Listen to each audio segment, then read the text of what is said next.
জুলাই সনদ বাস্তবায়ন এবং গণভোট ইস্যুতে আবারও মুখোমুখি অবস্থানে এসেছে বিএনপি এবং জামায়াতে ইসলামী। সনদ বাস্তবায়ন নিয়ে চলমান রাজনৈতিক অচলাবস্থার মধ্যে আলোচনার জন্য সরকারকে যে ৭ দিনের সময় দেয়া হয়েছিল তা প্রায় শেষের পথে। এমন প্রেক্ষাপটে বৃহস্পতিবার দুপুরে জামায়াতে ইসলামীর নায়েবে আমির ড.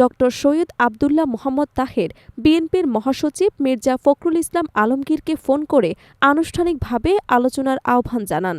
এরপর রাতে বিএনপির গুলশান কার্যালয়ে দলের স্থায়ী কমিটির বৈঠকে বিষয়টি নিয়ে বিস্তারিত আলোচনা হয়। বৈঠকে ভার্চুয়ালি সভাপতিত্ব করেন ভারপ্রাপ্ত চেয়ারম্যান তারেক রহমান।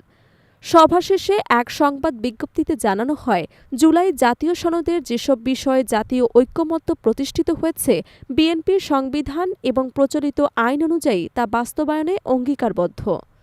একই সঙ্গে নির্বাচন ঘিরে নতুন সংকট সৃষ্টি না করে গণতন্ত্র পুনঃপ্রতিষ্ঠার লক্ষ্যে সকল দলকে দায়িত্বশীল ভূমিকা পালনের আহ্বান জানানো হয়।